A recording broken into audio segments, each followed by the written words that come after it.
Bonjour à tous et à toutes, j'espère que vous allez bien. Aujourd'hui, on s'intéresse au roi d'Angleterre, Henri VIII. Voulant un héritier mâle à tout prix, ni la première, Catherine d'Aragon, ni la seconde épouse, Anne Boleyn, ne parvient à lui donner. Prêt à tout pour atteindre son but, le souverain décide de prendre une troisième, puis une quatrième, une cinquième et enfin une sixième épouse. Tous subiront un sort différent. Vous voulez en savoir plus sur les six épouses d'Henri VIII? Venez avec moi. En 1502, le futur Henri VIII succède à son frère aîné Arthur Tudor, mort à 16 ans de la suite une fièvre hémorragique, comme héritier du trône. Il n'avait pas été préparé à régner car durant toute sa jeunesse, il avait été éloigné des affaires du royaume par son père Henri VII. Ce dernier avait mis fin à la guerre des Deux Roses en arrachant la couronne d'Angleterre à Richard III. L'Angleterre était alors profondément affaiblie par la guerre de Cent Ans, puis la guerre des Deux Roses.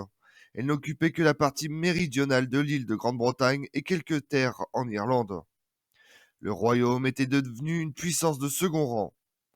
Les dynasties européennes se focalisaient sur l'affrontement en Italie entre les Valois et la coalition des Castillans, Bourguignons et Habsbourg.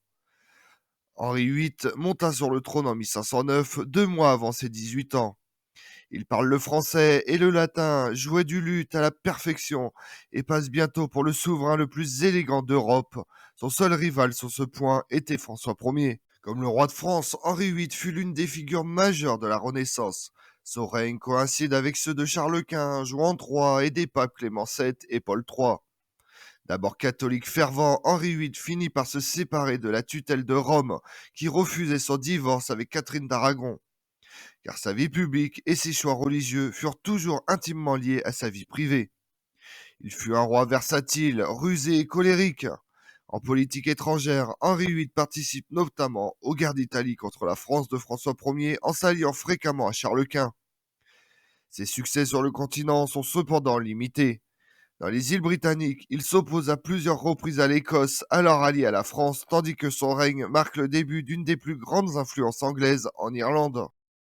Pour Henri VII, premier roi de la dynastie Tudor, les noces de son fils Arthur Tudor avec Catherine d'Aragon étaient stratégiques. Les rois d'Angleterre revendiquaient le trône des Valois en s'unissant à la Castille et à l'Aragon. Ils prenaient l'adversaire français en tenaille. Arthur disparut prématurément, mais Henri VIII, son frère, pouvait perpétuer l'alliance en épousant Catherine d'Aragon, de 6 ans son aînée. Restait à résoudre un problème de taille. L'Église interdisait à un beau-frère d'épouser sa belle-sœur. La reine jura que le mariage avec Arthur Tudor n'avait pas été consommé et qu'il était donc frappé de nullité.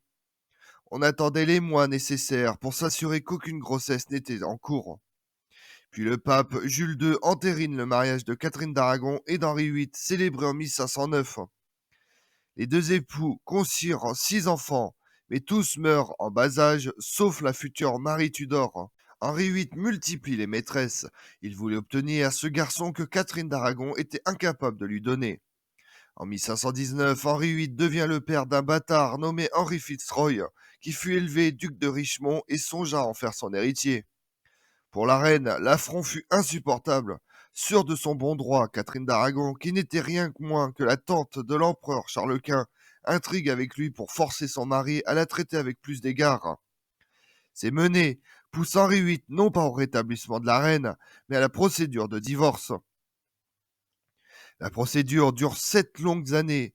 Elle envenime les relations entre l'Angleterre et Rome, qui soutenait la fille des souverains catholiques. Henri VIII passe outre et répudie Catherine d'Aragon en 1533 en se nommant chef suprême de l'Église d'Angleterre. Elle meurt seule au château de Kimbolton en 1536, simple princesse douairière de Galles. Quant à Henri VIII, il fut excommunié. Henri VIII voulait absolument un héritier. Son bâtard, Henri Fitzroy, quoique mort jeune en 1536, lui avait prouvé qu'il pouvait concevoir un mâle viable. De nombreux intrigants surutilisaient cette obsession royale. Une vraie guerre des clans commence. Le premier à se manifester fut celui d'Anne Boleyn et de Sir Thomas Boleyn, ambassadeur auprès de Marguerite d'Autriche, régente des Pays-Bas. Puis auprès de François Ier, manœuvra pour pousser ses filles dans les bras d'Henri VIII. Lors de l'entrevue du camp du Drap d'Or en 1520, lorsque l'Angleterre et la France se jurent une paix perpétuelle, Boleyn place Marie sur le chemin d'Henri VIII. Elle devint aussitôt sa maîtresse. Mais le roi se lasse d'elle, trop docile. Anne, la cadette, entre en scène en 1525. Intrigante et astucieuse, elle ne cède pas aux avances d'Henri VIII, mais attise sa passion. Tandis que la grande affaire du roi, son divorce, traîne en longueur, en 1533, Anne Boleyn et Henri VIII convolèrent. Et l'archevêque de Canterbury annule enfin, sous la contrainte du roi, le mariage avec Catherine d'Aragon. Une fille vient au monde, la future Élisabeth Ière. Mais le roi veut uniquement un héritier mâle, chose promise par Anne Boleyn. L'idylle courtoise tourne vite au cauchemar. Anne Boleyn multiplie les fausses couches, et Henri VIII, tenu éloigné d'elle par ses grossesses, prend des maîtresses. En 1536, elle perd un garçon à la 20e semaine.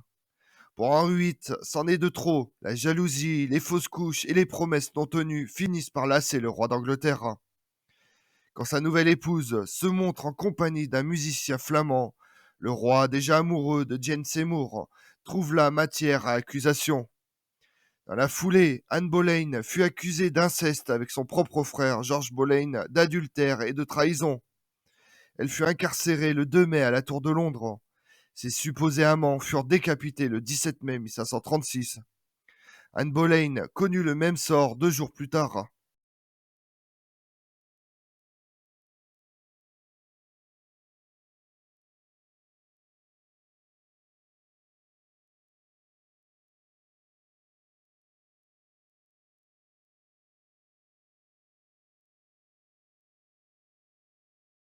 Le camp Boleyn ayant épuisé ses atouts, un autre tente sa chance auprès du roi Sir John Seymour. Plaçait ses espoirs dans sa 5e fille, Jane Seymour. Elle présentait une lignée avantageuse. Sa famille se targuait d'avoir reçu un peu de sang plantagenet 6 générations auparavant. Sage et réservée, Jane était arrivée à la cour d'abord comme dame d'honneur de la reine Catherine d'Aragon, avant de rejoindre l'entourage de la reine Anne Boleyn.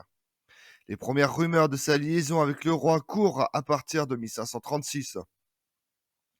Pour Henri VIII, elle fut un véritable baume de joie et de douceur à la fin de son mariage orageux. Rome, après l'épisode de la reine schismatique, attendait d'Henri VIII qu'il rentre dans le rang pour annuler l'excommunication. Charles Quint espérait qu'il se remarierait dans sa lignée, par exemple avec une princesse portugaise. Mais à leur grand désespoir, 10 jours seulement après la décapitation d'Anne Boleyn, Henri VIII convole avec Jane Seymour. Seul François Ier fut soulagé de voir le roi d'Angleterre prendre une femme dans sa propre noblesse. Le précédent mariage avec l'Espagne ayant représenté pour lui une alliance dangereuse. Tout comme un mariage avec une princesse portugaise représenterait un danger pour la France également, car Juan III est l'allié indéfectible de Charles Quint. Jane Seymour fut déclarée reine le 4 juin 1536, mais elle ne fut jamais couronnée. Le roi prudent voulait attendre d'avoir un héritier mâle avant d'officialiser son mariage en grande pompe. Avec la nouvelle reine, la cour change totalement. Jane Seymour bannit la mode française, elle impose un code vestimentaire strict et fait édifier des lois réglementaires sur le port de la fourrure et des perles. Après l'exubérance à la Boleyn, la rigueur s'impose désormais. En 1537, Jane Seymour tombe enceinte et rejoint le palais d'Hampton Court, jusqu'à la naissance, le 12 octobre, d'un garçon, le futur Édouard VI. 12 jours plus tard, elle meurt d'une fièvre puerpérale. Henri VIII en fut profondément affecté. Il la considérera toujours comme la seule vraie femme qu'il ait tenue et qu'il ait aimée. Il porte son deuil 3 mois et ne se remarie pas avant 3 ans. Et c'est auprès d'elle qu'il choisit de se faire enterrer en 1547 dans la chapelle Saint-Georges du château de Windsor. En ce temps-là, le mariage des princes était souvent une affaire d'État, scellant par le sang les alliances et les traités. Pour les établir et les arranger, ministres et conseillers se bousculent. Mécontents de leur service, Henri VIII en use et en change selon les humeurs et ses ambitions politiques. Du temps de Catherine d'Aragon, le roi avait eu comme principal ministre le cardinal Wolsey. Cet homme d'église échoue à obtenir le divorce royal et meurt en prison pour son échec et sa politique en faveur de la France et son hostilité envers Anne Boleyn. L'humaniste Thomas More, ami d'Henri VIII, lui succède au poste de chancelier. Fervent catholique, il n'accepta jamais le mariage avec Anne Boleyn et surtout de reconnaître le roi comme le chef suprême de l'Église d'Angleterre. Son obstination le conduit à perdre sa tête en 1535. L'ambitieux Thomas Cromwell, ancien protégé de Wolsey, devient alors le principal conseiller du roi. Ce diplomate, acquis à la Réforme, négocia le mariage d'Henri VIII avec Anne de Clèves. Cette union était fort utile, car Anne de Clèves était une princesse protestante allemande. En 1539, l'Angleterre était dans une situation peu confortable. Contre toute attente, Charles Quint venait de signer la paix avec François Ier. Pour Henri VIII, ce traité représentait un basculement des alliances politiques extrêmement périlleux. Il devait faire face désormais à une coalition catholique entre l'Empire de Charles Quint, le Portugal, la France et les États pontificaux. Henri VIII choisit Anne de Clèves après avoir vu son portrait peint par Hans Holbein le Jeune. Mais Anne de Clèves déçue. Elle ne parlait qu'allemand et malgré un mariage officiel le 6 janvier 1540, il en obtient l'annulation dès le mois de juillet de la même année. Les anciens époux restèrent néanmoins de bons amis. Henri VIII lui attribue terre et château et l'appela toujours sa sœur bien-aimée. Anne de Clèves réside en Angleterre jusqu'à sa mort en 1557 à l'âge de 41 ans. Le mariage avec Anne de Clèves avait été un fiasco. Son instigateur, Thomas Cromwell, le paye de sa tête. En juillet 1540, il est accusé de trahison et d'hérésie. Avec la chute de Cromwell, les réformateurs cèdent le pas aux traditionalistes catholiques. Le duc de Norfolk était leur chef, mais il était trop tard pour revenir sur le schisme anglican. Le roi était devenu le gouverneur absolu de l'Église et les biens ecclésiastiques intégrés au domaine de la couronne. La nièce du duc de Norfolk, Catherine Howard, 19 ans, n'avait ni l'éducation d'Anne de Boleyn, ni la douce beauté de Jane Seymour, mais beaucoup de tempérament. Elle plut au roi pour son fougueux caractère qui ose s'opposer au roi. Le mariage eut lieu le 28 juillet 1540. C'était une jeune rose de choix pour un homme de 48 ans, désormais obèse, atteint de douleurs à sa jambe suite à une blessure et de diabète. Mais Henri VIII ignorait bien des choses au sujet de la jeune Catherine Howard. Elle n'était plus vierge depuis l'âge de 14 ans.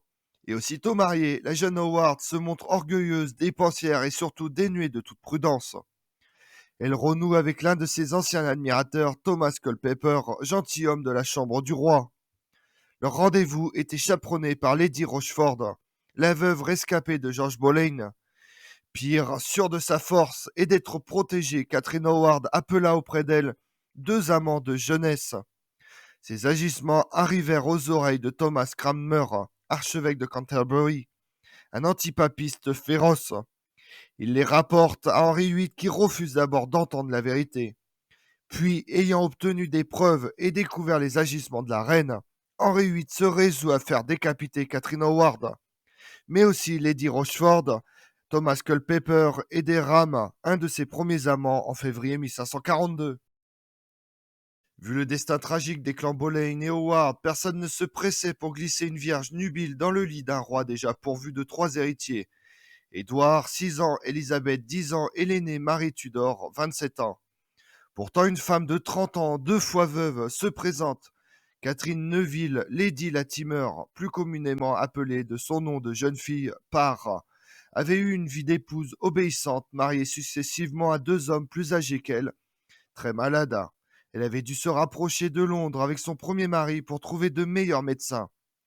Catherine Parr y devient une familière des Seymour, l'unique clan à avoir survécu aux colères royales. Versée en théologie, elle aimait les débats d'idées. Elle fut remarquée à la fois par Sir Thomas Seymour et par Henri VIII. Thomas céda la précédence au vieux monarque qui épousa Catherine Parr le 12 juillet 1543. Calme et digne, elle était l'antithèse de Catherine Howard. Elle sut prendre soin du roi malade, s'imposant par sa douceur et sa tolérance, tout en rapprochant les enfants de leur père.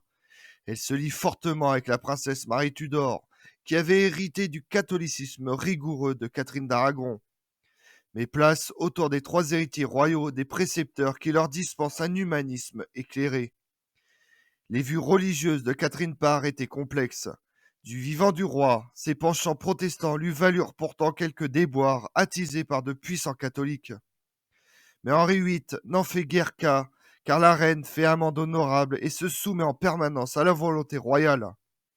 À la mort du souverain en 1547, cette femme réservée et pieuse cède soudain à la passion. Elle épouse Sir Thomas Seymour, amiral de la flotte d'Angleterre. À 35 ans, elle tombe pour la première fois enceinte, accouche d'une petite fille, Marie, et meurt peu après de la fièvre puerpérale. Elle connut ainsi la même fin que Jane Seymour, la sœur de son quatrième époux et la femme de son troisième. Comme on l'a vu, le destin des reines d'Henri VIII sont toutes différentes avec des divorces, décès et exécutions. À la cour d'Angleterre, les 6 épouses du roi Henri VIII eurent des vies et des destins pour le moins tumultueux. Je vous remercie d'avoir suivi cette vidéo en ma compagnie.